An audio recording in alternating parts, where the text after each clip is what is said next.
ओम शांति। सुबह लगभग 9:30 बजे शिवानी ऑफिस पहुंची।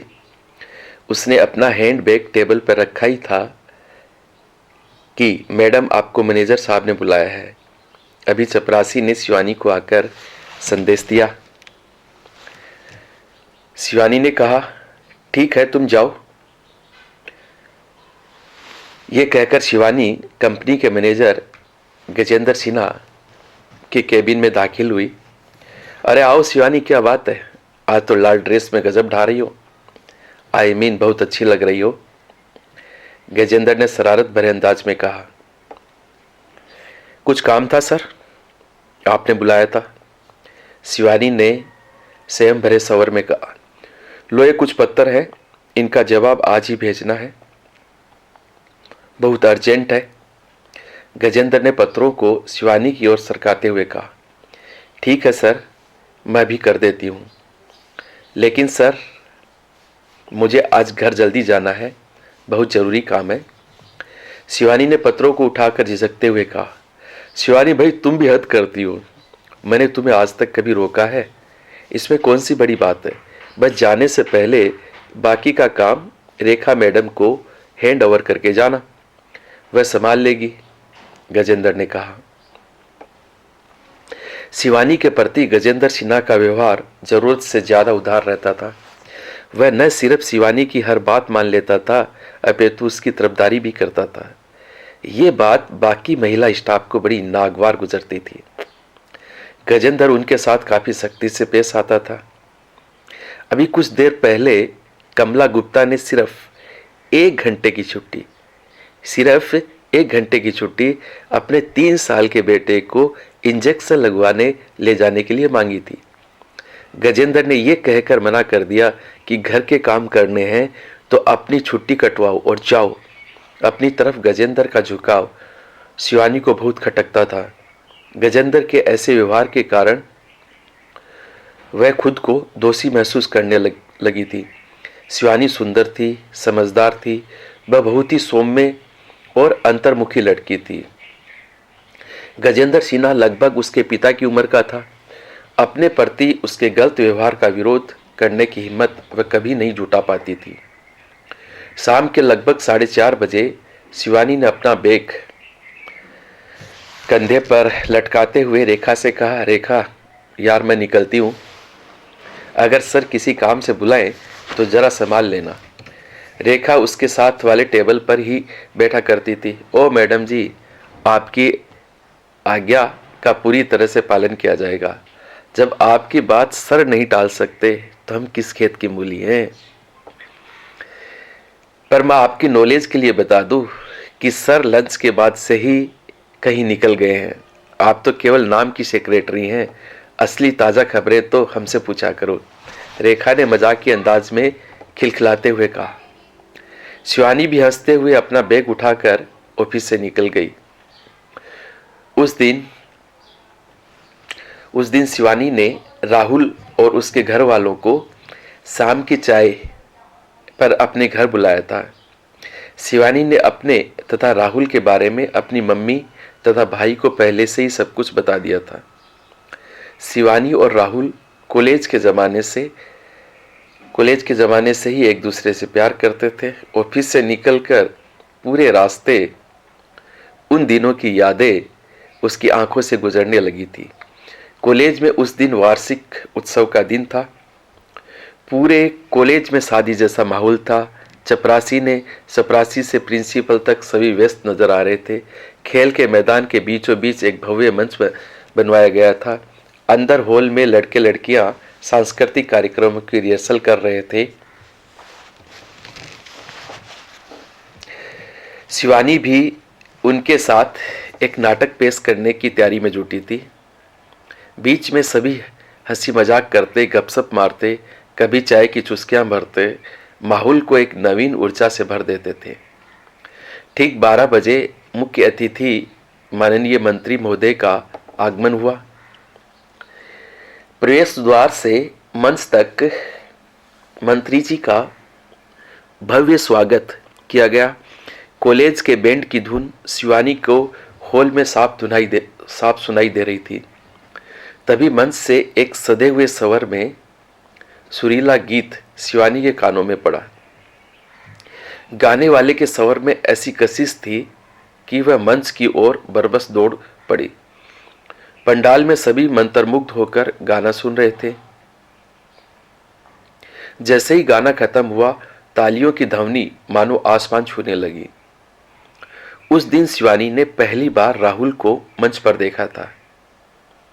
अगले दिन शिवानी ने राहुल को कैंटीन में देखा तो खुद को रोक नहीं पाई, उसके पास चली गई। हेलो, आई एम शिवानी, मैं फर्स्ट ईयर की स्टूडेंट हूँ, शिवानी ने अपना परिचय देते हुए कहा। Oh hello, I am Rahul, मैं भी फर्स्ट ईयर का ही स्टूडेंट हूँ, राहुल ने विनम्रता से जवाब दिया। मिस्टर राहुल, आप वाकई बहुत अच्छा गाते हैं, आपके गीत के मधुर स्वर अभी तक मेरे कानों में गूंज रहे हैं, क्या आपने कहीं से सीखा? शिवानी ने मुस्कुराते हुए कहा। अरे नहीं नहीं शिवानी जी, ऐसा कुछ नहीं, बस बचपन से ही गाने में रुचि है, सो यूं ही कभी कभी गुनगुना लेता हूं, राहुल ने जवाब दिया। राहुल ने कहा। उस दिन शिवानी राहुल के सरल सौम्य व्यवहार से बहुत प्रभावित हुई थी। उस दिन के बाद वजह बेवजह दोनों की मुलाकातें अक्सर होने लगी थी। आकर्षण और एक अजीब सी कशिश दोनों को कुछ ही दिनों में इतना करीब ले आई कि उनकी औपचारिक मुलाकातें कब प्यार में बदल गई, इसका एहसास तक नहीं हुआ। दोनों प्यार की कश्ती में सवार मचलती लहरों पर आगे बढ़ते रहे। समय बीतता रहा और जब कॉलेज में अंतिम वर्ष की परीक्षाएं हुई तो दोनों ही अच्छे अंकों से पास हो गए। उस दिन दोनों बहुत खुश थे। कैंटीन में बैठे राहुल ने शिवानी के दोनों हाथों को अपने हाथों में लेते हुए कुछ चिंतित स्वर में कहा, शिवानी, मुझे 2 साल के लिए ऑस्ट्रेलिया जाना है, पापा भेज रहे हैं। ये अचानक वहां क्यों जा रहे हो? ऐसा तुमने पहले कभी नहीं बताया, शिवानी ने घबरा कर कहा। अरे सारी गलती मेरी ही है, मैं ही हमेशा कहा करता था कि मुझे एमबीए बाहर से करनी है, बस पापा ने सारा इंतजाम कर दिया, अब मना कैसे करूं? सोच रहा हूं पढ़ाई पूरी कर ही लूं, लौटने पर पापा को तुम्हारे और मेरे बारे में पूरा डिटेल से बता दूंगा, राहुल ने जवाब दिया। मुझे पूरा यकीन है पापा मेरी बात कभी नहीं टालेंगे, राहुल ने उस दिन बड़े विश्वास के साथ कहा था। इस मुलाकात के 1 सप्ताह बाद राहुल ऑस्ट्रेलिया चला गया। इधर शिवानी पर मानो मुसीबतों का पहाड़ टूट पड़ा। अचानक उसके पिताजी की एक सड़क दुर्घटना में मृत्यु हो गई। उन्हीं की कमाई से घर चलता था। ऐसे समय में पिता की पुरानी जान पहचान काम आई और शिवानी को अच्छी कंपनी में नौकरी मिल गई थी। छोटा भाई नवीन बीटेक कर रहा था, इसलिए शिवानी की मां ने अपने मकान का ऊपर का हिस्सा किराए पर उठा दिया। इसी तरह जीवन के दिन कटते रहे और आखिर 2 वर्ष बीत गए। राहुल ऑस्ट्रेलिया से लौट आया। आते ही वह शिवानी से मिला। शिवानी की खुशी का कोई ठिकाना न था। राहुल के आते ही शिवानी ने राहुल के घर वालों को शाम को अपने घर चाय पर बुला लिया था। ऑफिस से निकलने के बाद रास्ते पर अतीत के सरोवर में गोते खाती शिवानी घर पहुंची। जो ही बैठक में दाखिल हुई तो सामने राहुल सोफे पे बैठा था, माँ और नवीन से बातें कर रहा था। शिवानी को देखते ही प्रसन्नता का भाव उसके चेहरे से फूटने लगा। शिवानी, इनसे मिलो, ये मेरे पापा हैं, राहुल ने पास बैठे शख्स की ओर इशारा करते हुए कहा। शिवानी ने मुस्कुराते हुए उस शख्स को देखा और सरता से हाथ जोड़ दिए, लेकिन तत्क्षण शिवानी बुरी तरह सकपका गई। उसका गुलाबी चेहरा यह कहीं पीला पड़ गया। शिवानी का चेहरा पूरी तरह से पीला पड़ गया और उसके आश्चर्य का ठिकाना नहीं था। इस शख्स ने यहाँ अपने ही घर में यूं मुलाकात होगी, उसने कभी सोचा नहीं था। क्षण भर के लिए उसका मस्तिष्क सुन्न पड़ गया। जैसे उस शख्स ने शिवानी को देखा तो घबराहट से पसीना पसीना हो गया कि कर्तव्य विमूढ़ की स्थिति में उठकर खड़ा हो गया। इससे पहले कि शिवानी कुछ कहती, वह कमरे से बाहर निकल गया। वह शख्स कोई और नहीं, शिवानी का मैनेजर गजेंद्र सिन्हा था। 3-4 महीने पहले ही गजेंद्र कंपनी में आया था, तभी से उसकी शिवानी पर नज़र थी। वह उसकी मजबूरियों का फ़ायदा उठाना चाहता था। शिवानी की सुंदरता और गजेंद्र की दिखावटी आत्मीयता उसके लिए अभिशाप बन गई थी। शिवानी को निकट लाने के लिए गजेंद्र हमेशा मौके की तलाश में रहता था। कभी डिटेक्शन के बहाने अपने कैबिन में बुलाता, कभी शाम की चाय के लिए बुलावा भेजता था, तो कभी कंपनी के हेड ऑफिस साथ ले जाने के बहाने बाजारों में घुमाता, महंगी महंगी चीज़ें दिलवाने का प्रयास करता, होटलों में खाना खिलाता। शिवानी कैद में फंसी बुलबुल की तरह मजबूरन सहती रहती। उस दिन तो हद ही हो गई जब गजेंद्र ने छुट्टी के बाद शिवानी को डिटेक्शन के बहाने अपने कैबिन में बुलाया और लपक कर अपनी बाहों में भर लिया और बोला, तुम इतनी सुंदर हो, समझदार हो, मेरे साथ कोऑपरेट करोगी तो जल्दी ही तुम्हारी प्रमोशन करवा दूंगा, तुम्हारे भाई नवीन को भी अच्छी कंपनी में लगवा दूंगा। शिवानी उसकी बाहों की मजबूत किरपत में बिल्कुल से कसमा गई। छोड़ दीजिए सर, आप मुझे गलत समझ रहे हैं, मैं ऐसी लड़की नहीं हूँ, मुझे आपसे कुछ नहीं चाहिए। शिवानी ने स्वयं को गजेंद्र की गिरफ्त से मुक्त करते हुए कहा और केबिन से बाहर निकल गई। इस घटना से शिवानी इतनी आहत हुई कि समझ नहीं आ रहा था कि वह क्या करे। कभी सोचती घर में बता दूं या पुलिस में चली जाऊं, उसके समझ में नहीं आ रहा था कि मैं क्या करूं। लेकिन नौकरी खो जाने का डर तथा बदनामी के डर ने उसके हौसलों को तार तार कर दिया। सोचा राहुल को फ़ोन पर सब कुछ बता दे, पर मन डरता था कि आजकल के लड़कों के दिमाग का कुछ पता नहीं, कहीं मेरे चरित्र पर ही संदेह न करने लगे। शिवानी के घर से यूं यकायक गजेंद्र का उठकर चले जाना शिवानी की परेशान मुख मुद्रा देखकर राहुल तथा शिवानी के घर वाले कुछ समझ नहीं पा रहे थे। आखिर ये माजरा क्या है। परिस्थितिवश शिवानी खुद को रोक नहीं पाई। उसके हृदय का सवारा अवसाद लावे की तरह फूट पड़ा। उसने अपनी आप बीती का एक एक वाकया राहुल तथा घर वालों को बताया। राहुल का मन गहन पीड़ा तथा शर्मिंदगी से भर गया। पिता की करतूतों ने शिवानी और राहुल के विवाह पर सवालिया निशान लगा दिया।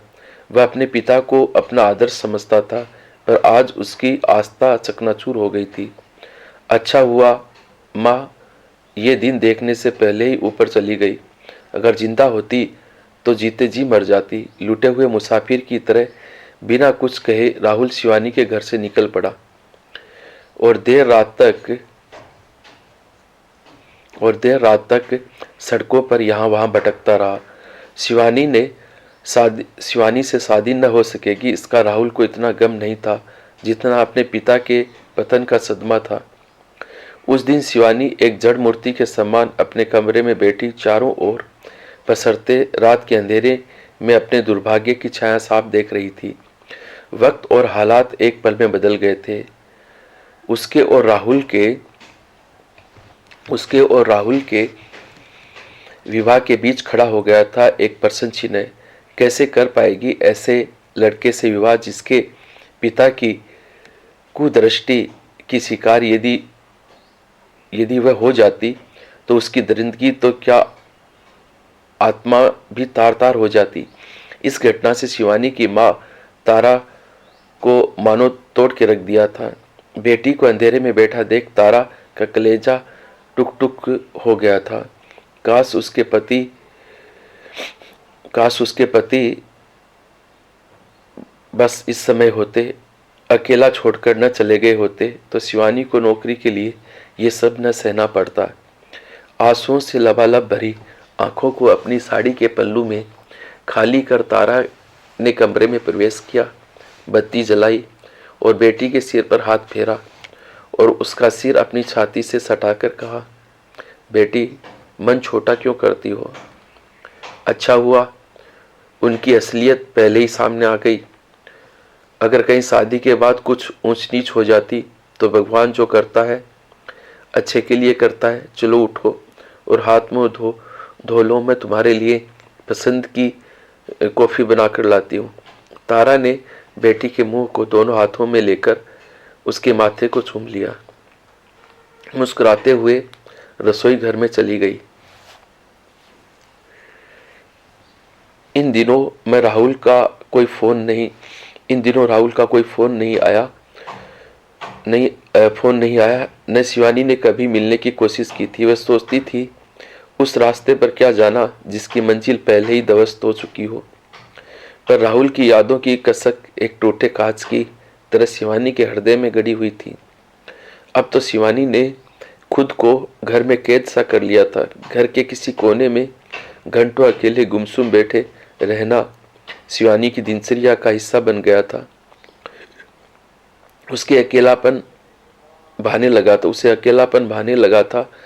तारा ये सब देखती तो उसका दिल बैठने लगता। वह उसे बहुत समझाती कि वह दोबारा कहीं नौकरी कर ले, बाहर निकलेगी तो लोगों से मिलेगी, काम में मन लगाएगी तो पुरानी यादें खुद ब खुद धुंधली पड़ जाएंगी। माँ के जोर घर के बिगड़ते हालात को देख शिवानी ने किसी दूसरी कंपनी में आवेदन किया। कहते हैं वक्त अगर घाव देता है तो वही घाव भर भी देता है। दिन, सप्ताह, महीने गुजरने लगे। जिंदगी की रेल फिर पटरियों पर उतरने लगी थी। समय का पहिया वर्तमान को रोंदता हुआ अतीत को पीछे छोड़ता आगे बढ़ता जा रहा था। वो एक रविवार का दिन था। शिवानी की छुट्टी थी। सुबह के 8 बजे भी शिवानी अपने बिस्तर पर चादर में लिपटी पड़ी थी। तारा ने आंगन के गेट की कुंडी में फंसा अखबार निकाला और शिवानी के कमरे में आ गई। अखबार शिवानी के बिस्तर पर रखते हुए कहा, बेटे, मैं मंदिर जा रही हूँ, तब तक तुम भी उठ जाओ और नहा धो लो। नवीन को भी उठा दो, मैं आकर आलू के परांठे बनाऊंगी। आज तीनों एक साथ मिलकर नाश्ता करेंगे। माँ की आवाज़ सुनकर शिवानी उठकर बैठ गई। हर रोज की तरह उठते ही अखबार खोला और मुख्य खबरों पर सरसरी नजर डाली। उसने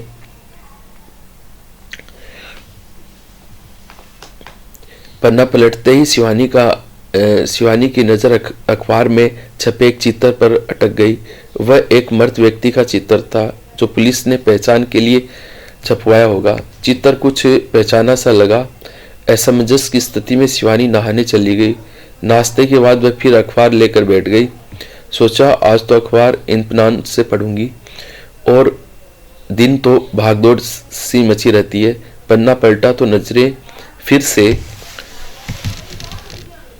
से उस चित्र पर अटक गई। शिवानी को ऐसा क्यों लग रहा था कि यह तस्वीर राहुल के पिता गजेंद्र सिन्हा से हूबहू मिल रही है। तुरंत शिवानी ने तस्वीर अपनी माँ को दिखाई। माँ, जरा देखो, यह फोटो किसी जानकार की तो नहीं? शिवानी ने कहा। क्या कह रही हो? ला दिखा। माँ ने तस्वीर देखी और कहा, यह तस्वीर तो कल भी मैंने अखबार में छपी देखी थी, शायद लवारिस होगी। माँ एक बार गौर से देखो इसको। ये शक्ल राहुल के पिता गजेंद्र सिन्हा से बिल्कुल मिलती है। शिवानी ने कहा, हे भगवान, क्या कह रही है बेटी? तारा ने दराज से चश्मा निकालकर आंखों पर लगाया और ध्यान से देखा तो बोली, अरे हाँ बेटा, लग तो वही रहे हैं, पर यह कैसे हो सकता है? उनकी तस्वीर इस तरह क्यों छपेगी? पर छोड़ो बेटा, हमारा इन सब से क्या लेना देना। तारा ने अखबार तय लगाकर एक तरफ रख दिया। शिवानी का आशंका से भरा मन बार बार कह रहा था, यह गजेंद्र सिन्हा ही है। उसकी शक्ल वह कैसे भूल सकती है? पर ऐसे हालात भी कैसे हो सकते हैं? गजेंद्र तो अपने बेटे राहुल के साथ रहता है। अखबार में छपे इस चित्र ने शिवानी को महीनों पीछे खींचकर खड़ा कर दिया था। एक विचार बार बार सिर उठा रहा था। क्यों न वह राहुल को फोन करे अथवा उससे मिले, मन की शंका भी दूर हो जाएगी। आखिर राहुल और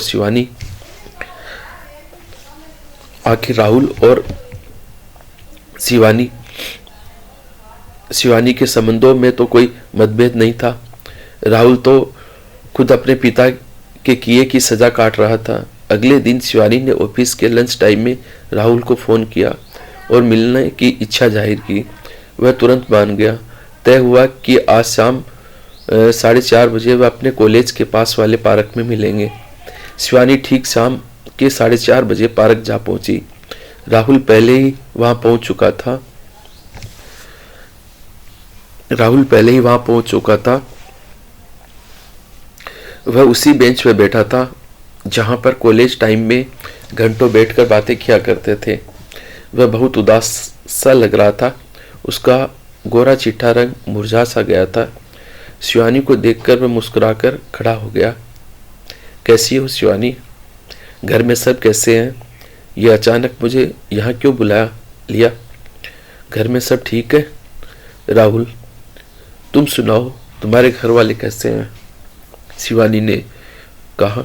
शिवानी ने अपने मन की शंका के चलते राहुल के मन की टोल लेते हुए पूछा, मेरे घर में अब सिर्फ मैं ही हूँ और मैं तुम्हारे सामने हूँ, बिल्कुल ठीक हूँ।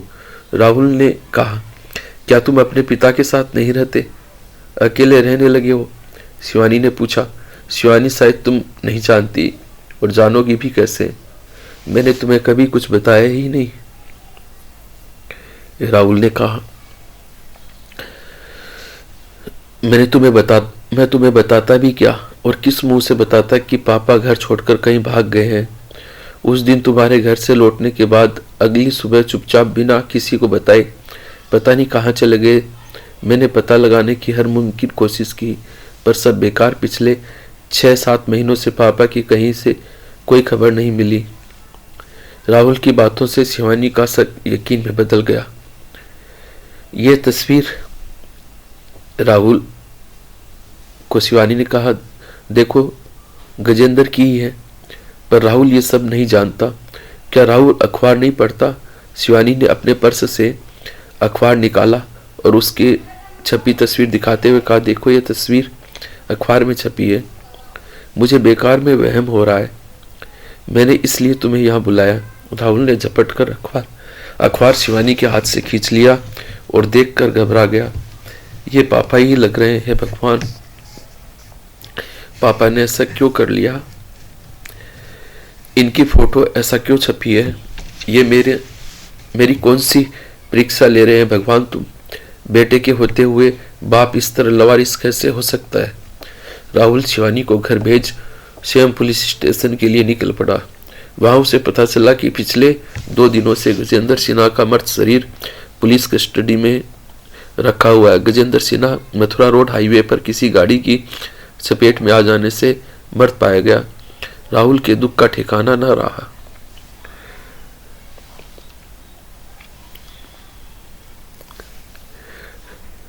उसने सभी मित्रों, पड़ोसियों को, नातेदारों को फोन किया और आवश्यक औपचारिकताओं के बाद पिता का शव ले लिया।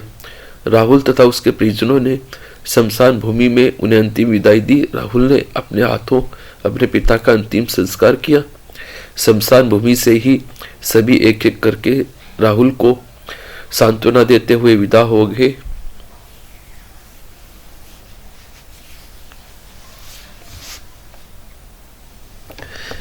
राहुल भारी मन से शमशान भूमि से बाहर निकला तो सूर्य अस्त होने चला था। डूबते सूरज की सुनहरी पीली किरणों की आभा के बीच केवल 10 कदम की दूरी पर शिवानी खड़ी थी। उसके कुछ ही कदम पीछे माँ और नवीन भी खड़े थे। शिवानी की आंखों से अविरल अश्रुधारा बह रही थी।